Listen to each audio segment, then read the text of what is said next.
उभा राहतो जी. आपण आता वंचितचं राजकारण करता, म्हणजे थोडक्यात वंचितांचं राजकारण करता. या वंचितांना एक भीती वाटते की हे प्रबळ जातीनं उच्चवर्णीय असलेले मागास होऊन ज्या वेळेला आरक्षणात येतील त्यावेळेला त्यांचा राजकीय हक्क सुद्धा हिरावला जाऊ शकतो. आणि आंबेडकर जेव्हा असं म्हणतात की आपल्याला आरक्षणाच्या परिसीमा पाहताना व्याख्या बदलायची पण गरज येते, तेव्हा तो वंचित घाबरत नाही. आंबेडकरांच्या पाठीशी का उभं राहावं असं नाही वाटणार त्याला? आज तुम्हाला असणारं त्याचंच उत्तर तुम्हाला ह्या इलेक्शनमध्ये मिळेल की इथले पॉलिटिकल पार्टीज हे इंटेलेक्च्युअली बँकरप्ट आहेत असं मी त्या ठिकाणी म्हणतो, किंवा त्यांना हा नवीन तुच्छतेचा वर्ग उभा राहिला पाहिजे याचा त्यांना पूर्ण पाठिंबा आहे.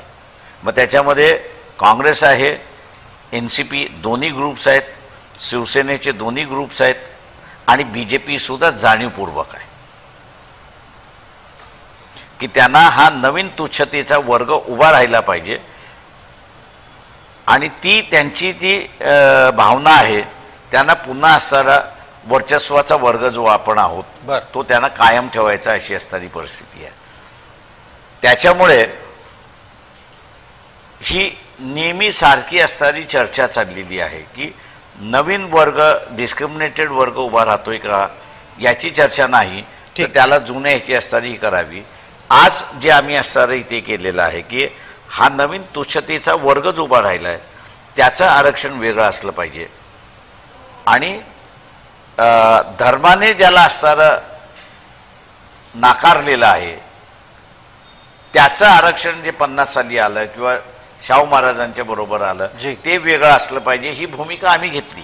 पण ही भूमिका इथल्या कुठल्याही राजकीय पक्षाने घेतलेली नाही, उलट सगळे मौनी बाबा झाले. यामुळे तुम्हाला मतं मिळणार आहेत? तुमचे किती उमेदवार जिंकणार आहेत? माझं म्हणणं असं आहे 4 तारखेपर्यंत आपण थांबू. पण एक अंदाज, माझं म्हणणं असं आहे की आमचे 2 जरी जिंकून आले तरी माझं सरळ म्हणणं आहे की सगळ्या चॅनलवाल्यांनी आमची माफी मागावी. काय का तुम्ही लोकांनी असणारा वंचितला जी स्पेस नसणारा राज ठाकरे मनसेला दिलेली आहे तेवढी सुद्धा स्पेस तुम्ही आम्हाला दिलेली नाही. आम्ही माफी नाही मागणार, पण आम्ही मुलाखतीसाठी नक्की आम्ही माफीच मागू तुमची.